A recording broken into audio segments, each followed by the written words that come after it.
Hi guys, I'm going to show, because I've had a few people ask me about my 1997 Nolting's machine. It has no regulator on it.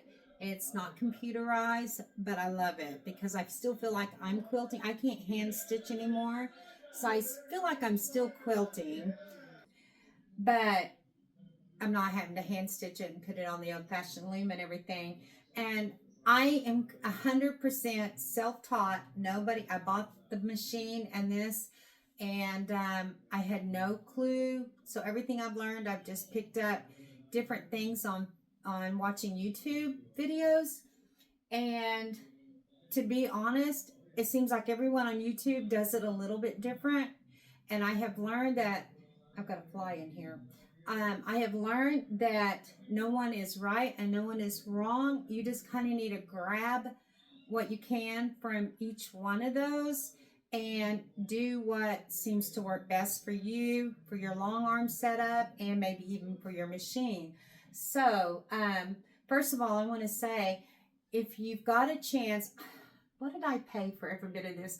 I think I paid like maybe $2,000 to $3,000 for my whole setup, which may sound like a lot, but when you look at how much some of the computerized and newer machines are, that's nothing hardly.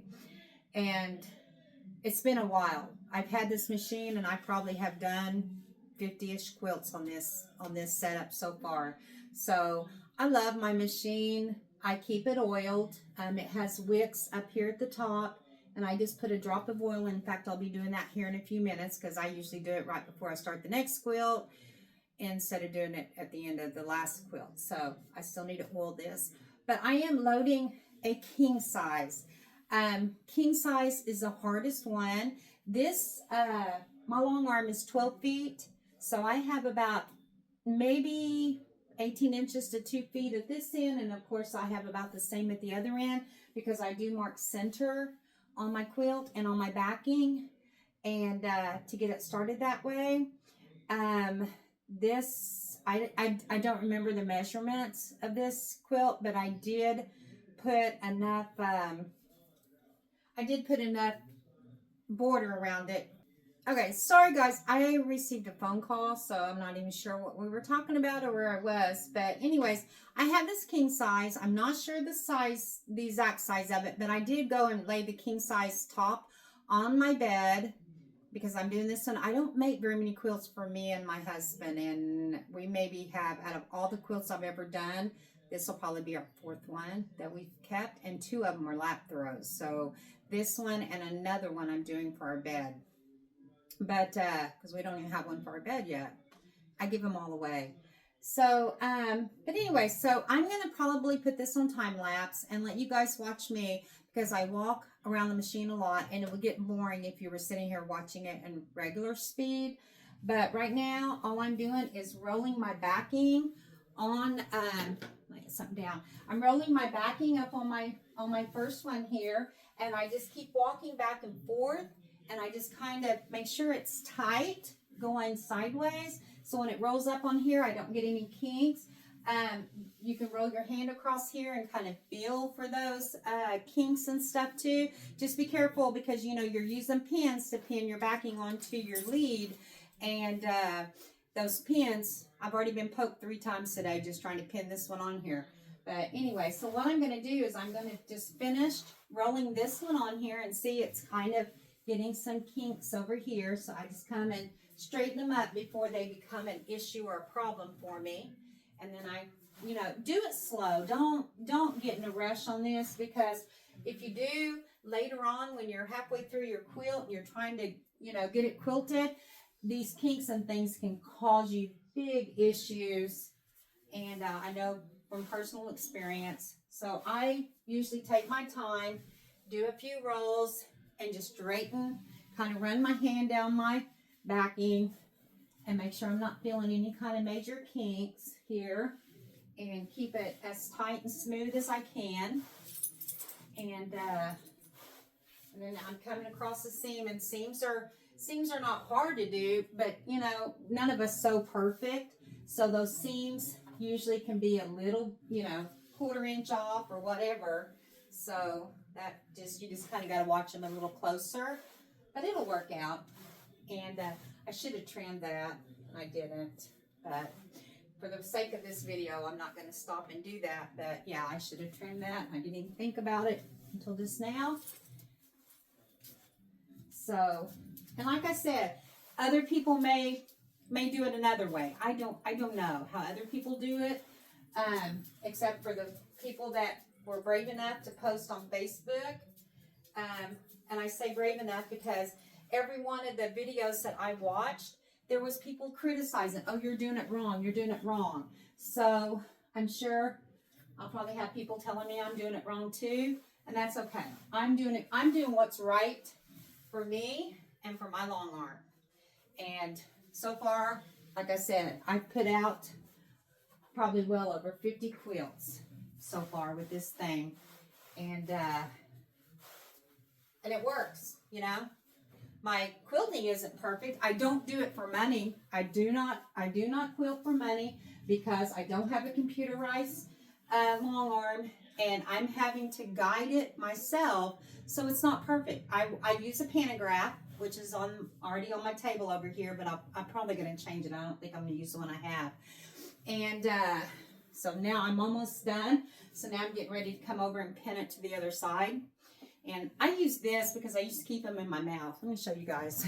My daughter-in-law bought me that, and it's actually, when she first gave it to me, I thought that's kind of gimmicky, but you know, that's handy. I don't have to put pins in my mouth anymore. So I'm going to fill this up because it takes, you guys, I pin about every 4 inches, maybe 3 inches, but I start off going about every 8 inches, and then I go back and fill in gaps because you can never have too many pins. You might have more than you need, but you won't have too many. So be sure and use plenty of pins because you want everything to be able to stay tight. You don't want it to pool in one place and then that place causes a wrinkle down the middle. Okay, I'm going to put you guys on time lapse. If I start doing anything else that it might be beneficial, I'll stop and explain what I'm doing. But other than that, y'all enjoy and just watch the video, and I'm going to put it on time lapse.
Good morning, everyone. I'm starting my quilting on this, and like I said, I don't do perfect, but I do as good as I can. But I was going to just kind of show you how I start off when I start a new quilt. If you look down here at my Pantograph, I set this up so that my machine would be exactly where I wanted it to be on this, starting on the dark lines. And then what I did first was I put a ruler. Let me show you guys. I put a ruler because that was the perfect place to make sure that if I could not go below this ruler, because if I did, I'd end up too far off my quilt. So I put a ruler here, and I just kind of followed this gray line and did what I call a half run through it. And now I'm coming back, so as you can see, I have the half right there. So this matches the gray on here. So now I'm going to go right here, and I'm going to start the full, and it's going to fill in between all this gray that I've done, except of course it'll be on my quilt. So I wanted to kind of just show you guys that's how I start. Again, I'm not professionally trained, so I don't know if that's how you're supposed to do it, but that's what works for me. And so I'm going to be starting right here in just a moment. And the good thing about the first run, the half run I did, I don't have to move my quilt, you know, roll it up or anything, because I get to go ahead and do the next full run after I did that half. So I've done the half. I used this tape measure for my marker doing that. And then down here at this end, I have, my scissors are in the way, I have this black magnet, and I'm using it so I don't run off the end, because if you look, the quilt's way over here, but my marker's way over here, and that's because of the way the marker on the machine is. That you have to go further that way on the Pantograph to be able to cover everything on your quilt. So, and there's a little bit of my painter's tape. And I did change Pantographs, but I had this one and I thought it was pretty, and I've done it a bunch. So it's mind memory. The more you do the same Pantograph, your mind just kind of gets that mind memory, I guess you would call it. So it makes it a little easier. But as you can see, there's my stitches and stuff without using a regulator, and just me freehanding it. So it's, see how it's not perfect by any means, but when it's done, it still looks really nice, I think. So, and there's my straight stitch I took right alongside of my lead here, just to get that part kind of done. So, and again, that's kind of where I test my tension and make sure everything is good there too. Okay, guys, so I am going to go ahead and get started and do the next row. And this is a king size, so I'll be doing lots and lots of rows. I couldn't even begin to tell you, probably around 15 if I had to guess, but I don't know, and I probably won't count them. So, but yeah, I'll have to, and each time I have to move my clamps. I have to roll everything up and get it all set. And what I'll do is place this here, and I'll make sure that I place it to where the next row is, you know, actually what I do, I think I usually place it right here on the quilt right here. And then, of course, this will be up one because I'm fixing to do another row, but I'd place it there and make sure that everything's lined up. And then if it is, or as soon as I get it all lined up with that, then I can move it over and put it back at my beginning mark, and it'll be good. So like right now, if I moved this machine quilt right, my marker, this is my marker right here. If I move my marker there, if you notice, it's in the same exact place up here. Why do I have it? Oh, that's my string on my needle. So if you notice, it's the same place there as it is right down here. Okay, so now when I move it over to where I want to start, it's not this stitching is not going to run into this stitching because I know it's marked right. I hope that made sense. Okay, so I will try to time lapse me doing a row for you guys. I'm not going to time lapse the whole thing, but I'll time lapse one of the rows so you guys can kind of just see how I do this. And I just hope this is helpful for anybody else that has this type of machine and doing this with the pantographs and you're not using a computer. That's who this is going to help the most. Okay, guys. I stop pretty often and take a look at where I'm at and what I've done, because I want to make sure my stitch length is good, because some days I might be moving slower than I think, and some days I might be moving faster than I think. Or if the pantographs is a little easier, it might make me move faster. And then right here on my machine is this little dial, and I can speed it up or slow it down, and then that keeps, so if I'm moving faster, I can speed it up. If I'm moving slower, I can slow it down, and that way it keeps my thread length, you know, pretty even. And so I do stop just to double check my stitch length, or I'm sorry, I keep saying thread length, my stitch length. So I just wanted you to know why I stop. You'll see me stop. So I think I'll go ahead and do at least part of this first run without putting it on time lapse, just so you guys can kind of see me doing it. I've got some stitches down here that are, or some threads down here from when I put the top together that are sticking out.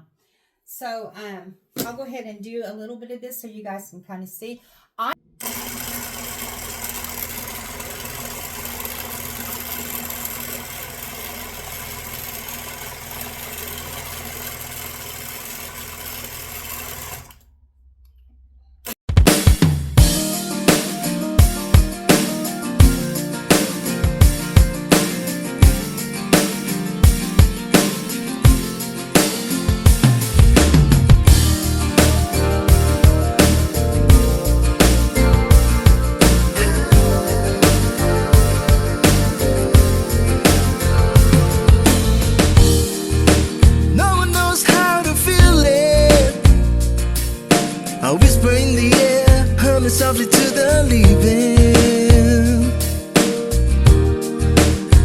a flame inside me, shining on speeds of mine. My soul was weakening.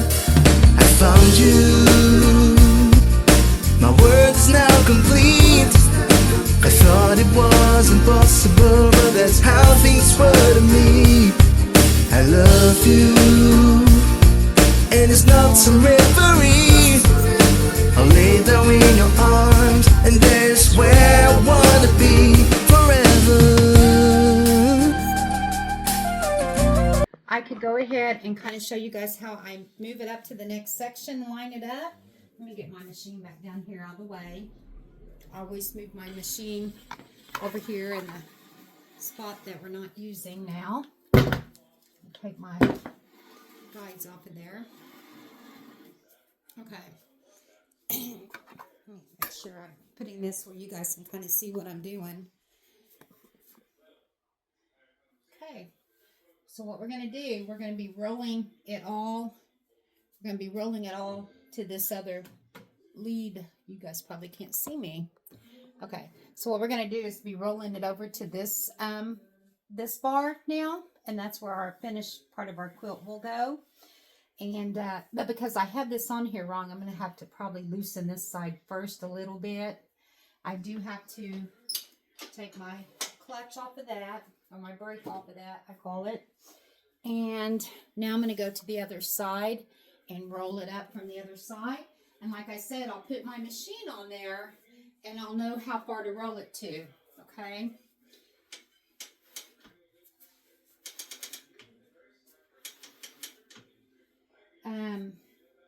Let me go ahead and get my machine over here. I don't know if you guys can see. I'm going to move the camera closer so you guys can see exactly, because this was the part that was the hardest for me. I don't know that it'll be the hardest for everybody, but just in case, let me just go ahead. I'm going to move you guys right over here so you can kind of see what I'm trying to do here, okay? Let me go ahead and, okay, here's my, I'm getting my machine needle. And what I want to do first is, I'm not sure what y'all can see, but this little stick right here, I think I got it where y'all can see now. This stick right here, I want to put it on my starting place, right down here, right? So that's where it's going to need to be. And I still have lots of stitching up above it, so I know I haven't rolled it near far enough yet. What I will probably do though is go ahead and put this here. And now I'm going to roll this up. See this stitching right here? I hope you guys, I can't tell if y'all can see what I'm talking about. I think you can. But I'm going to go ahead now and roll it up until I've got my machine needle sitting on top of that one, okay? So it'll match this down here. And then when I move over to here to start, it'll be exactly where it needs to be, okay? And I got to go over here and loosen a little bit more up over here. Okay. There we go. Now, I'll go ahead and roll it a little bit further, and I usually just take an extra. You can hear my stuff over here clicking, so I usually take an extra bite. But that looks like that's about a 1/4 inch above where I need it to be, so I'm going to leave it right there. By the time I tighten it back up, it'll probably be about where it needs to be. This side is already locked over on the bar I'm rolling it onto. So now I just think over here, and what I'm going to do, I'm kind of pulling out, making sure that my batting is still straight and underneath it real good. I'm going to go ahead now and tighten up my top and set the brake on that. Set the brake on it real quick. For some reason, it's not wanting to set so that it can't move. And that's where I can kind of roll it up as high as I can get it. I'm going to make sure again that my batting is, because I can't really see my batting. It's in the middle. So I just have to kind of I just do little tiny tugs on it just to make sure it feels good. My top is just a little bit, I think what I'm going to do is go over here and just do a little, yeah, it's tight enough. Okay, So guys, there it is. So now, as you can see, my needle is sitting at the top of this, which is on my pantograph, is the top of this. I hope you guys can see all that. And so what I'm going to do now, I will move my guide where I want to start, because what all I'm actually stitching are the dark black lines. I'm not stitching these lighter black lines. I'm just stitching the dark lines. But now that tells me exactly where I need to be, and I'm a little close to the edge over there, but I think we're okay. Okay, so I kind of showed you guys how I do it, what I've been doing. My quilts turn out, I think they turn out really pretty, and I'm not having to pay somebody else to quilt my quilts for me, so that's a good thing. If you guys have any questions, just leave a comment below. It really helps my channel also. If you will like, subscribe, give us a thumbs up, and leave a comment.